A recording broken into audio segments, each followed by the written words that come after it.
Hey Dan, to start us off, can you tell us a little bit about yourself as well as your company JAFA? Yeah, so myself, pretty much lived in the UK all my life. So I grew up in London.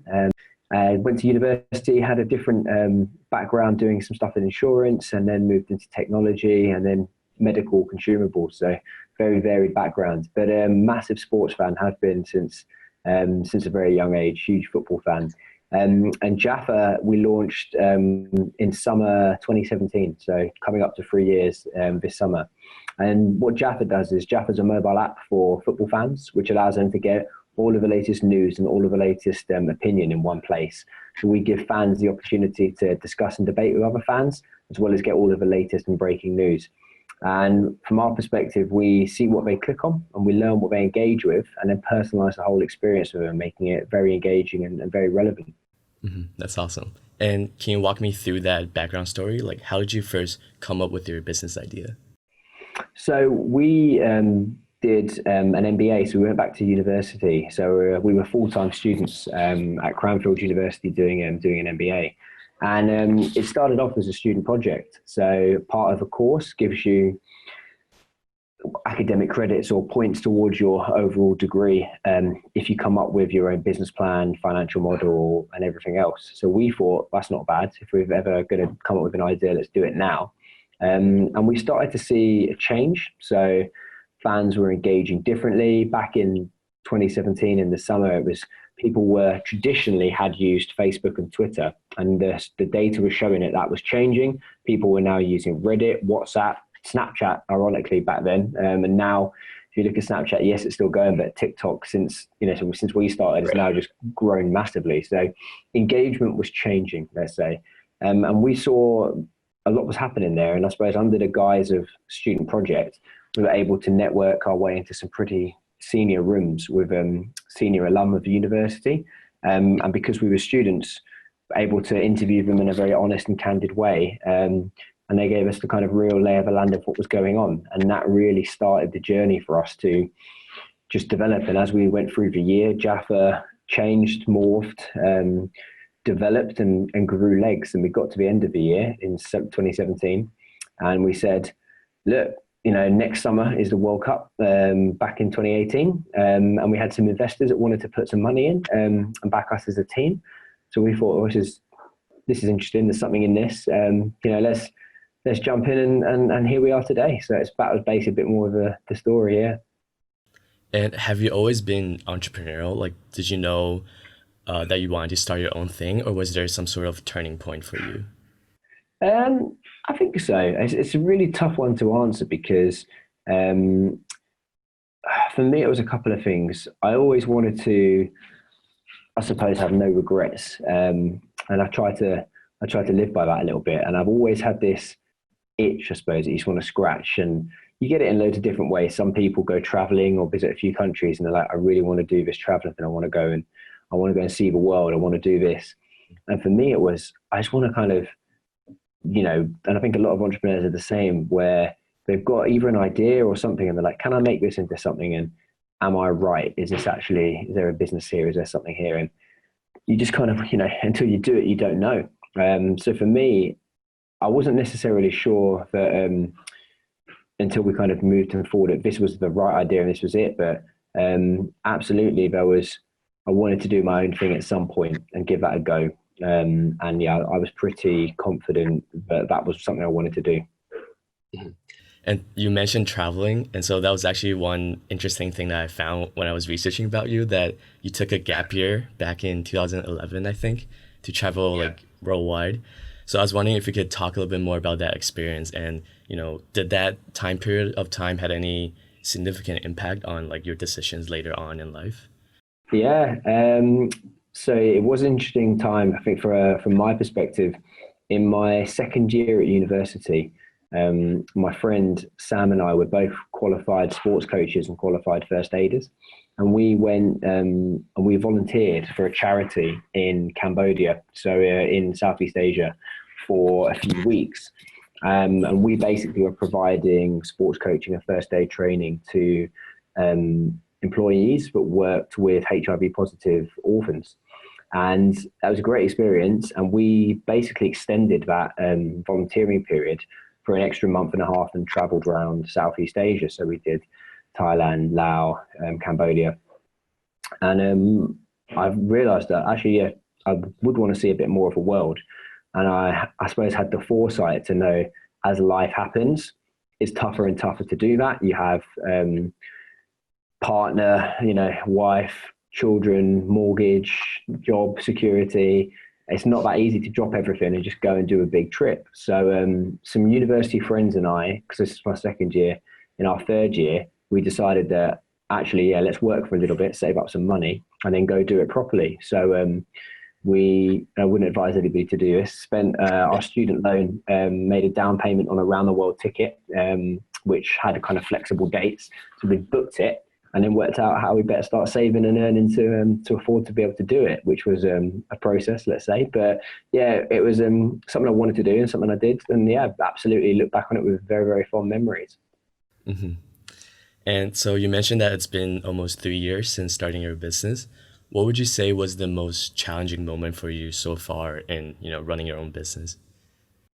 Good question. I think definitely the single most challenging thing for myself is has been it really is all encompassing in terms of it's very hard to switch off from the business at any one point. There's always more you could do. There's always something you could think about. There's always something you can plan for, mitigate, look at. And it's very, very tough to switch that off mentally. That has an impact with your life, when you're seeing your friends or when you're seeing, your partner or family. And, it's tough to necessarily be present all the time without thinking about the business. And I think that's a challenge of which I've had to overcome and compartmentalize. It's a really small thing, but got two phones. So got one for work and one for personal. And it was such a small thing, but it made such a big difference. So actually sometimes you can just switch off the work phone and that's it. And I think for us, that was really heightened because we're a football and sports business. A lot of sport happens at the weekends. A lot of sports happens in the evening. So even after you've finished your standard work in a normal day, if you're in the corporate world, then there's football in the evening and there's football at the weekend. So it never stops. So yeah, that made it, I suppose, maybe slightly tougher for us than other people. But I know a lot of entrepreneurs have the same problem. It's tough to switch off and compartmentalize. Mm-hmm. And on the flip side, what has been the best, most satisfying moment for you? I think it's tough because there's a collection of moments, I think, where there's times where you realize, there's any entrepreneur will say, there's highs and there's lows, and there's massive highs and massive lows, and some can happen in the same day. And it's crazy roller coaster. For me, I think some of the pinch yourself moments where you think, heck, like, how am I here? I think for me, some of the people I've been able to meet along the way, there's just no way I've been able to interact and speak to these type of people in a normal environment. If I was in a normal job, for example, in the UK, they had Pitch at the Palace, which was a fantastic experience for startups. So we were invited to pitch at Buckingham Palace in front of a star-studded room full of world-leading, truly amazing, influential people. And I mean, that was a bit of a pinch yourself moment where, you're standing in the middle of the throne room at Buckingham Palace, mic'd up, about to go on and pitch in front of 700 people. I think it was definitely several hundred people that were out in the room.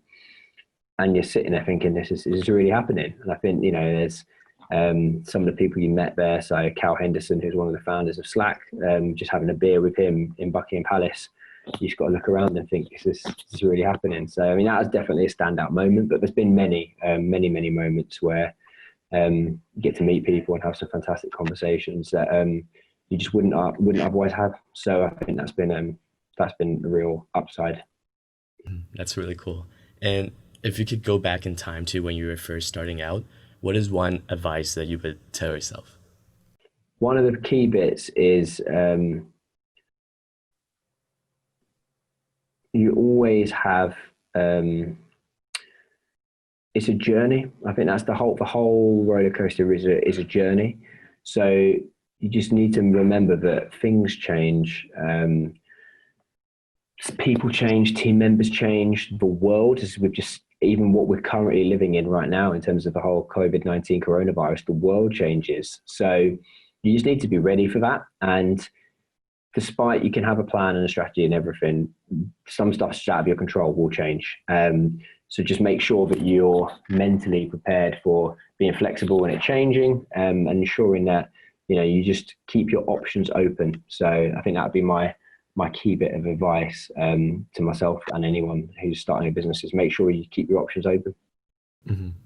And in terms of like starting a business, what are some of the skills that you think are perhaps essential to, being able to do that well or successfully? I think there's many different answers to this question depending on what your business is. But I think the core outside of skill sets, in terms of, I'm good at this, I'm good at that. I think you just need to be very, very resilient. And I think that doesn't just mean resilient in many different ways, resilient emotionally, resilient from, other people telling you it won't work, this won't work, or you should do this and you should do that. But you should just definitely be like, have a good level of resilience in all aspects, and a good level of drive and self-motivation, because no one's pushing you apart from you. And I think the hardest boss you'll ever have is yourself. And I think, you could stay in bed all day if you wanted to. There's no one stopping you. But at the same time, it's not going to get you where you want to be or what you want to do. So you've got to have good levels of, self-motivation and discipline, and and a strong resilience. Mm-hmm. And personally, since I'm first starting out to like start to build my own connections and start networking, do you have any tips for doing that? Like, how do you first reach out to people and start to really build your own personal brand? It's a great question as well. I think that's really important for people to look at doing. The more people you speak to, the better. And the quicker you realize that you don't actually know much is just one of the most beneficial things as well. And networking and the power of a network is huge. I think just when you reach out to people, it's always important to have an ask. So if someone says, because a lot of people do say genuinely, how can I help?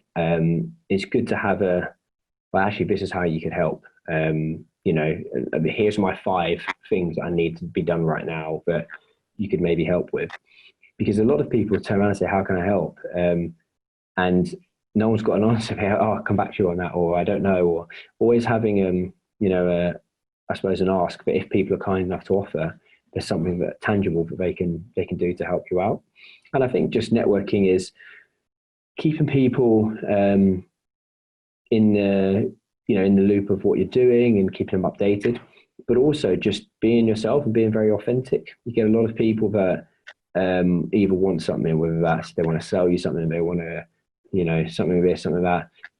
A lot of the time, I genuinely just do want to learn from people and want to ask their advice about stuff. And sometimes that materializes into other things. But, for me, it's, a lot of good learnings out there. And, from hand on heart, there's, just learning from other people is really, really key. So I think that's helps me. I think just genuinely, authentically being interested in what other people have to think and why they think that, and taking an interest and staying in touch with people. I think that's very simple stuff, but also appreciating that, their time is important, and, simply thanking them for their time is always a good step. So I think that's some good networking advice there. Mm-hmm. And in terms of like right now under COVID, how are you, or how is the JAFA team doing currently? How has the business been affected? Yeah, I mean, it's been interesting. First of all, in the UK anyway, there's been absolutely no football. We're still in a no football environment. We seem to be, if you read the reports, trending towards a Bundesliga-esque return date to try and finish off the Premier League. Whether that happens or not, they still don't quite know, but they've taken steps to do that. It's made, I suppose, content challenging, just engagement challenging, because there's just less going on. In the sporting world, I think from an actual brand, client, club contact perspective, a lot of people are either furloughed. If they're not furloughed, and I don't know if you're aware of what that scheme is, because it's a UK only scheme, but the government basically, if you send some of your employees onto a furloughed state, they take a step back from the business. They're not allowed to do any work, but the government can cover off a proportion of their wages that they'll pay to you as a grant as a business. So a lot of companies, while there's a lot of uncertainty, have just said X number of employees, you can, go into this furlough state while we work out what's going on. So a lot of people that have been put into that state aren't allowed to work, so you can't speak to them. And the people that haven't are potentially covering off a lot of people's work who have been put into that state. So they've got a lot going on as well. And I think the crucial point for the whole thing is, and no one's got any answers because no one knows what's going on, which does make things quite tough. Because if you can say, well, let's look at doing this partnership, or I know we planned this, it's kind of all a bit up in the air. So it's made stuff challenging. We've moved some staff into the furlough scheme as well, because I think for everybody, a couple of staff members have family internationally that they wanted to reconnect with or be back home for. And working remotely is not a problem for us. So it was a very simple decision for us to do that. And I think, they're enjoying some personal development time as well as kind of, self-reflection and recharging batteries, because startups are quite full on. And I think this time has allowed us to kind of get a lot of stuff sorted, clear the decks, re-energize, get stuff ready for when the world starts to return to some form of working alignment. We can really hit the ground running. So team's holding up well. Not been the easiest time, but as I said, it's there's a lot of opportunity coming out the back of it. We just need to make sure that you've got everything in a row to really attack it as you want to. Mm-hmm. And before we end, I also prepared 8 rapid fire questions. So just try to answer them as fast as possible. Okay. So the first one, if you could have a superpower, what would it be? Flying. What time do you usually wake up every day? 5:30 a.m. Who's your greatest source of inspiration? My dad. Coffee or tea? Neither.